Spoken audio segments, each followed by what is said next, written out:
ओम शांति।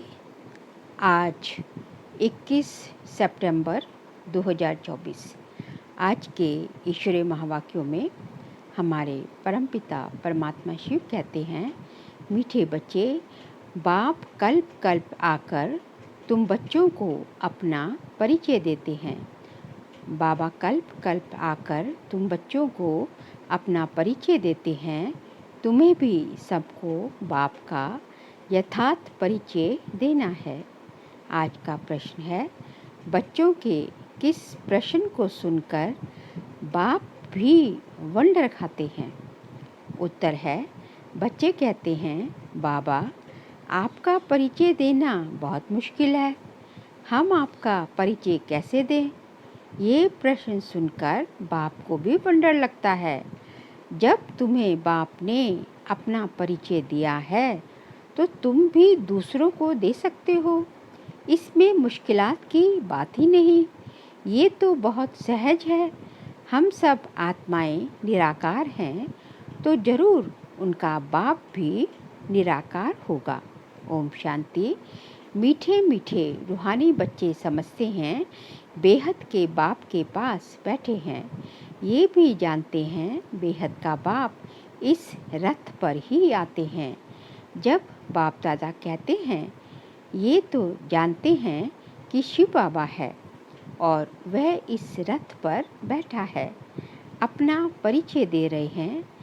बच्चे जानते हैं वह बाबा है।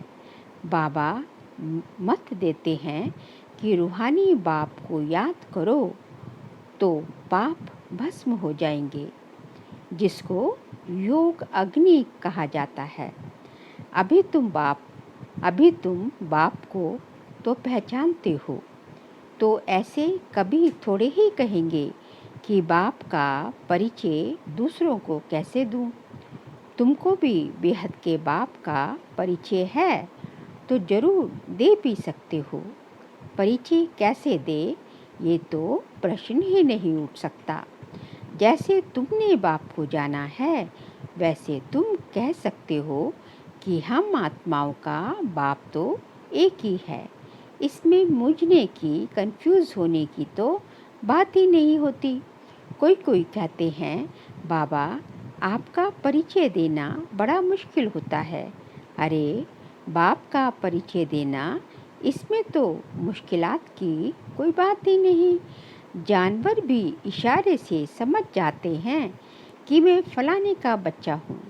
तुम भी जानते हो कि हम आत्माओं का वह पिता है। हम आत्मा अभी इस शरीर में प्रवेश हैं। जैसे बाप ने समझाया है कि आत्मा अकाल मूर्त है, ऐसे नहीं, उसका कोई रूप नहीं है। बच्चों ने पहचाना है, बिल्कुल सिंपल बात है। आत्माओं का एक ही निराकार पिता है। हम सब आत्माएं भाई भाई हैं, बाप की संतान हैं। बाबा से हमको वर्षा मिलता है। ये भी जानते हैं कि ऐसा कोई बच्चा इस दुनिया में नहीं होगा जो बाप को और उनकी रचना को ना जानता हो। बाप के पास क्या प्रॉपर्टी है, वह सब जानते हैं। ये है ही आत्माओं और परमात्मा का मेला। ये कल्याणकारी मेला है। बाप है ही कल्याणकारी, बहुत कल्याण करते हैं। बाप को पहचानने से समझते हो, बेहद के बाप से हमको बेहद का वर्षा मिलता है। वह जो सन्यासी गुरु होते हैं, उनके शिष्यों को गुरु के वर्षे का मालूम ही नहीं रहता। गुरु के पास क्या मिल्कियत है, वह कोई शिष्य मुश्किल जानते होंगे। तुम्हारी बुद्धि में तो है, वह शिव बाबा है। मिल्कियत भी बाबा के पास होती है। बच्चे जानते हैं बेहद के बाप के पास मिल्कियत है, विश्व की बादशाही, स्वर्ग। ये बातें सिवाय तुम बच्चों के और कोई की बुद्धि में नहीं है। लौकिक बाप के पास क्या मिल्कियत है, वह उनके बच्चे ही जानते हैं। अभी तुम कहेंगे हम जीते जी पारलौकिक बाप के बने हैं। उनसे क्या मिलता है वह भी जानते हैं। हम पहले शूद्र कुल में थे, अभी ब्राह्मण कुल में आ गए हैं। ये नॉलेज है कि बाबा इस ब्रह्मा तन में आते हैं। इनको प्रजापिता ब्रह्मा कहा जाता है। वह शिव तो है सब आत्माओं का फादर। इनको प्रजापिता ब्रह्मा को ग्रेट ग्रेट ग्रैंडफादर कहा जाता है। अब हम इनके बच्चे बने हैं। शिव बाबा के लिए तो कहते हैं वह हाजिरा हजूर है, जानी जाननहार है। ये भी अब तुम समझते हो कि वह कैसे रचना के आदि मध्य अंत की नॉलेज देते हैं। वह सब आत्माओं का पिता है। उनको नाम रूप से न्यारा कहना तो झूठ है। उनका नाम रूप भी याद है। रात्रि भी मनाते हैं। जयंती तो मनुष्य की होती है, शिव बाबा की तो रात्रि कहेंगे। शिवरात्रि मनाते हैं ना। बच्चे समझते हैं रात्रि किसको कहा जाता है। रात में घोर अंधियारा हो जाता है। अज्ञान अंधियारा है ना। ज्ञान सूर्य प्रगटा, अज्ञान अंधेर विनाश। अभी भी गाते हैं परंतु अर्थ कुछ नहीं समझते। सूर्य कौन है, कब प्रगटा, कुछ नहीं समझते। बाप समझाते हैं ज्ञान सूर्य को ज्ञान सागर भी कहा जाता है। बेहद का बाप ज्ञान का सागर है। सन्यासी गुरु गोसाई आदि अपने को शास्त्रों की अथॉरिटी समझते हैं। वह सब है भक्ति मार्ग। बहुत वेद शास्त्र पढ़कर विद्वान होते हैं तो बाप रूहानी बच्चों को बैठ समझाते हैं। इनको कहा जाता है आत्मा और परमात्मा का मेला। समझते हो बाप इस रथ में आए हुए हैं।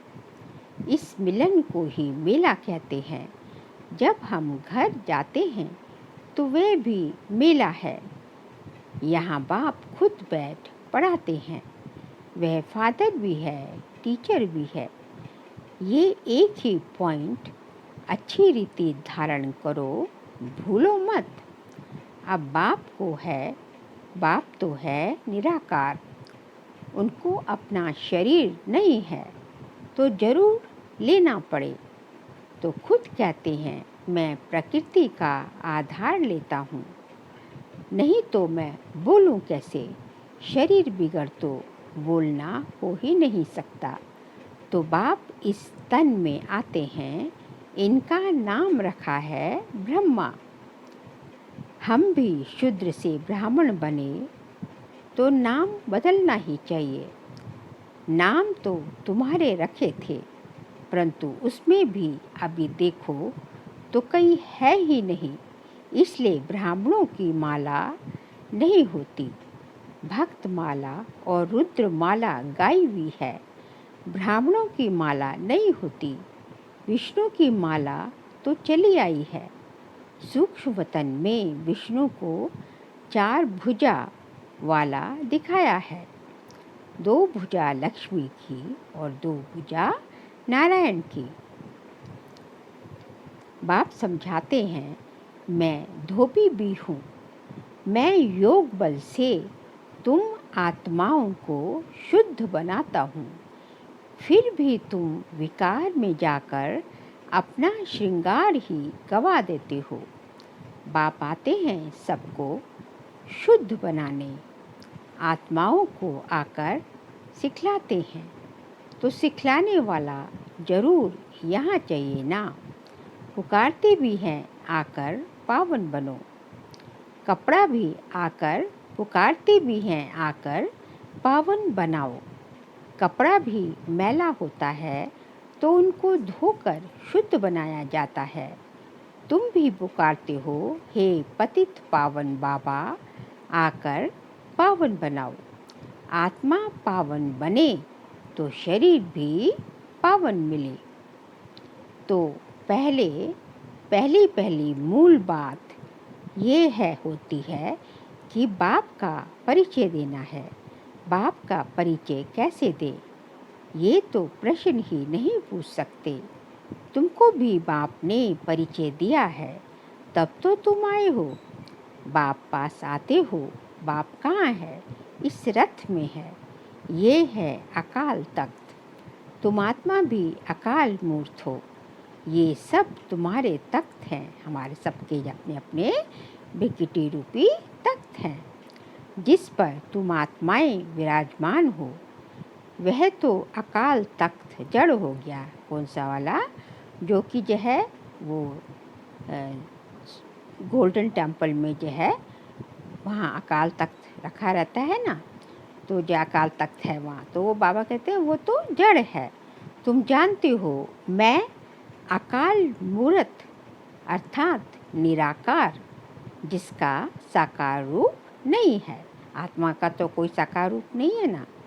मैं आत्मा अविनाशी हूँ। कभी विनाश हो न सके। एक शरीर छोड़ दूसरा लेती हूँ। मुझ आत्मा का पाठ अविनाशी नूंदा हुआ है। आज से 5000 वर्ष पहले भी हमारा ऐसे ही पाठ शुरू हुआ है। आज से 5000 वर्ष पहले भी हमारा ऐसे ही पाठ शुरू हुआ था। 11 संवत से हम यहाँ पाठ बजाने घर से आते। स्टार्टिंग में तो 1 संवत शुरू होगा ना, तो अब बाबा कहते हैं कि सब आत्माएं ऊपर से नीचे पाठ बजाने आती हैं। इसलिए थोड़े वर्षों का विचार में नहीं आता। तो बच्चे ऐसा कभी कह नहीं सकते कि हम बाप का परिचय किसको दें, कैसे दें। ऐसे प्रश्न पूछते हैं तो वंडर लगता है। अरे तुम बाप के बने हो, फिर बाप का परिचय क्यों नहीं दे सकते? हम सब आत्माएं हैं, वह हमारा पिता है। सर्व की सद्गति करते हैं। सद्गति कब करेंगे ये भी तुमको अभी पता पड़ा है। कल्प के संगम युग पर आकर सर्व की सद्गति करेंगे। वह तो समझते हैं अभी 40,000 वर्ष पड़े हैं कलयुग। दुनिया वाले समझते हैं कि अभी कलयुग 40,000 वर्ष बाकी है, और पहले से ही कह देते कि नाम रूप से परमात्मा न्यारा है। अब नाम रूप से न्यारी तो कोई चीज़ थोड़ी ही होती है। पत्थर भित्तर का भी नाम है ना। तो बाप कहते हैं, मीठे मीठे बच्चों, तुम आए हो बेहद के बाप के पास। बाप भी जानते हैं कितनी ढेर बच्चे हैं। बच्चों को अभी हद और बेहद से भी पार जाना है। सब बच्चों को देखते हैं, जानते हैं इन सबको मैं लेने लिए आया हूँ। सतयुग में तो बहुत थोड़े होंगे। कितना क्लियर है, इसलिए चित्रों पर समझाया जाता है। नॉलेज तो बिल्कुल इजी है, बाकी याद की यात्रा में टाइम लगता है। ऐसे बाप को तो कभी भूलना नहीं चाहिए।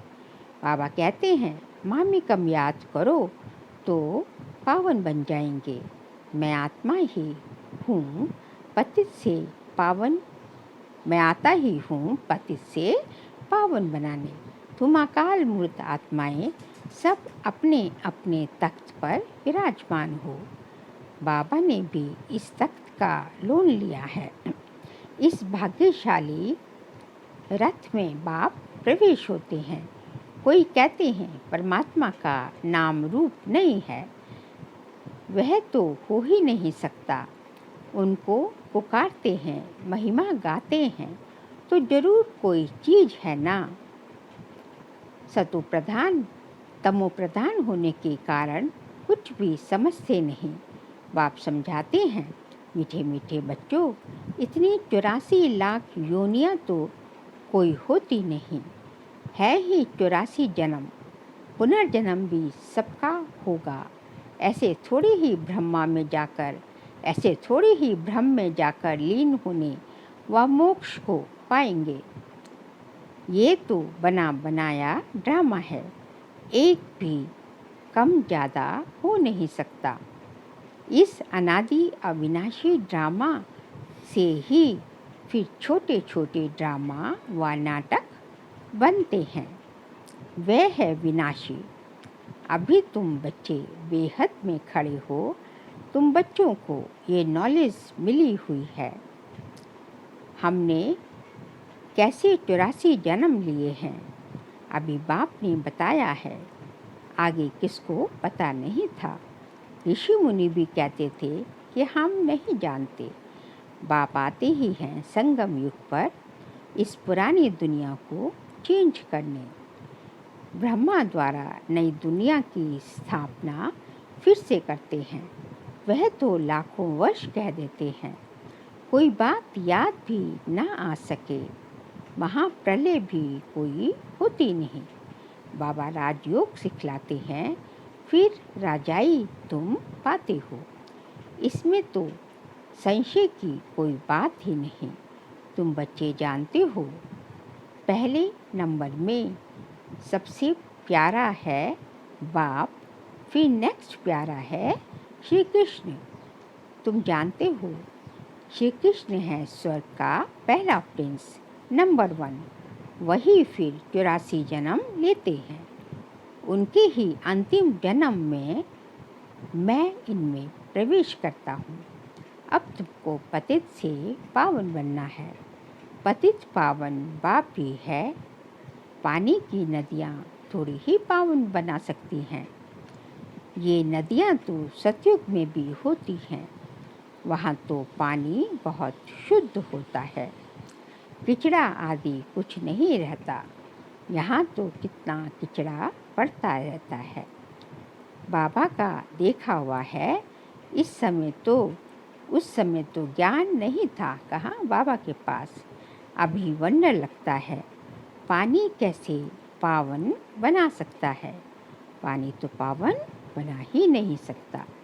तो बाप समझाते हैं, मीठे बच्चों, कभी भी मूंझो नहीं कि बाप को याद कैसे करें। अरे तुम बाप को याद नहीं कर सकते हो। वह है कुख की संतान और तुम हो एडॉप्टेड बच्चे। हम भगवान के एडॉप्टेड बच्चे हैं। किनसे? भगवान ने हमें ब्रह्मा के थ्रू एडॉप्ट किया, अपना बनाया। एडॉप्टेड बच्चों को जिस बाप से मिल्कियत मिलती है उसको भूल सकते हैं क्या? बेहद के बाप से बेहद की मिल्कियत मिलती है, तो उनको भूलना थोड़े ही चाहिए। लौकिक बच्चे बाप को भूलते हैं क्या? परंतु यहाँ माया का अपोजिशन होता है। माया की युद्ध चलती है। सारी दुनिया कर्म क्षेत्र है। आत्मा इस शरीर में प्रवेश पाकर यहाँ कर्म करती है। बाप कर्म, अकर्म और विकर्म तीनों का राज समझाते हैं। यहाँ रावण राज्य में कर्म विकर्म बन जाता है। वहाँ रावण राज्य ही नहीं तो कर्म अकर्म हो जाता है। कहाँ? सतयुग में। विकर्म वहाँ कोई होता ही नहीं। यह तो बहुत सहज बात है। यहाँ रावण राज्य में कर्म विकर्म होते हैं, इसलिए विकर्मों का दंड भोगना पड़ता है।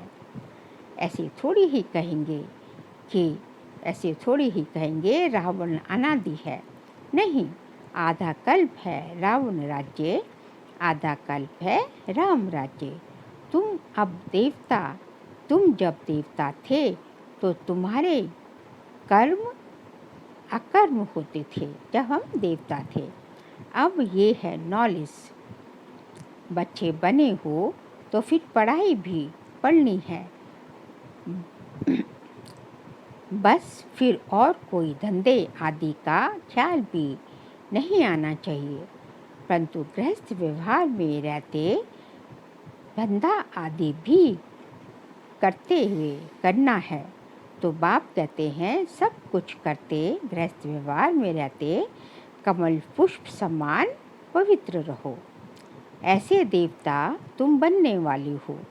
ये निशानी विष्णु को दे दी है, क्योंकि तुमको शोभेगा नहीं। विष्णु को क्यों दिए निशानी? क्योंकि ब्राह्मणों की स्थिति तो ऊपर नीचे होती रहती है, इसलिए जो अलंकार हैं वो विष्णु को दिए हैं।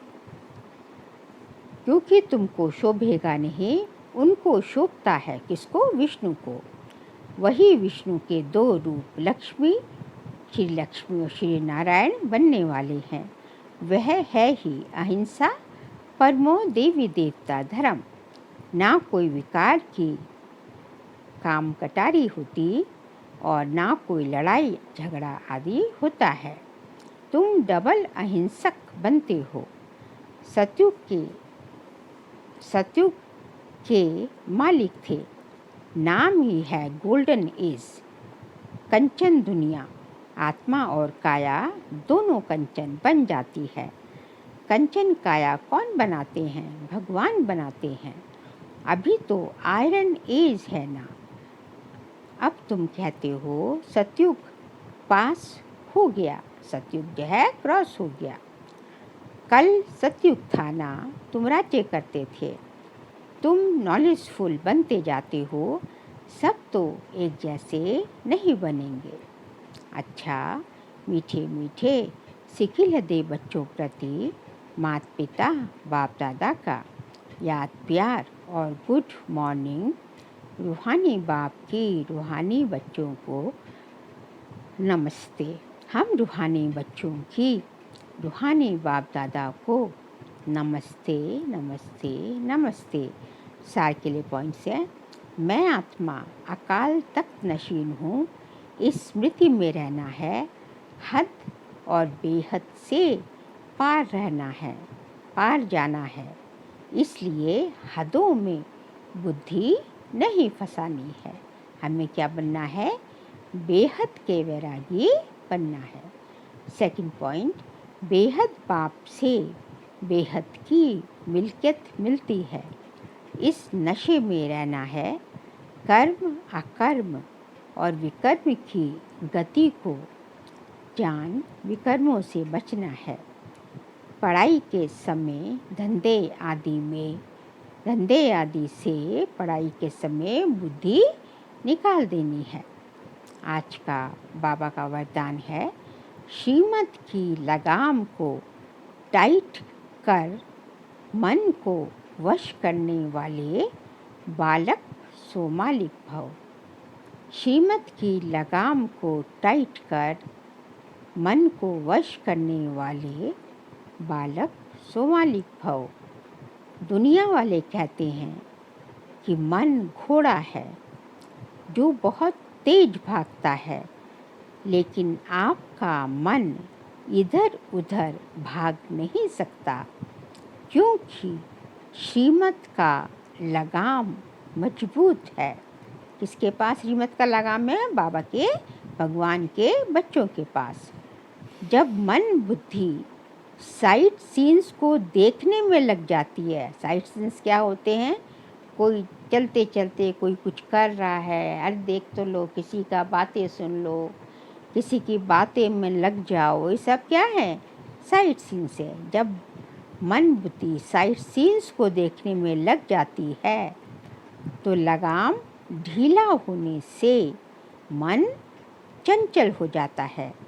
इसलिए जब भी कोई बात हो, मन चंचल हो, तो श्रीमत का लगाम टाइट करो तो मंजिल पर पहुंच जाएंगे। जब भी जो है मन जो है इधर उधर भाग रहा हो, तो इसका सीधा साधा मतलब है कि कहीं हमने श्रीमत का जो है बाबा की मत का उल्लंघन किया है, तो हमें ज़रूरत होती है श्रीमत रूपी लगाम को टाइट करने की। तो बालक सो मालिक हूँ, इस स्मृति से अधिकारी बन मन को अपने वश में रखो।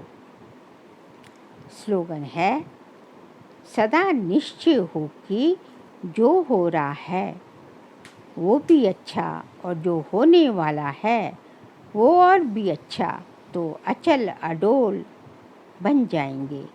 सदा निश्चय हो कि जो हो रहा है वो भी अच्छा और जो होने वाला है वो और भी अच्छा, तो अचल अडोल बन जाएंगे। बाबा कहते हैं कि हमेशा ये ध्यान रखो कि ड्रामा का हर सीन कल्याणकारी है, हर सीन में कल्याण समाया है, और जो हो रहा है वो भी अच्छा, जो होने वाला है वो और अच्छा, और जो हो गया वो और अच्छा। तो हर चीज़ हर उसमें कल्याण समाया हुआ है। तो ऐसी स्मृति रखेंगे तो अचल अडोल एक रस बनते जाएंगे। अच्छा, ओम शांति।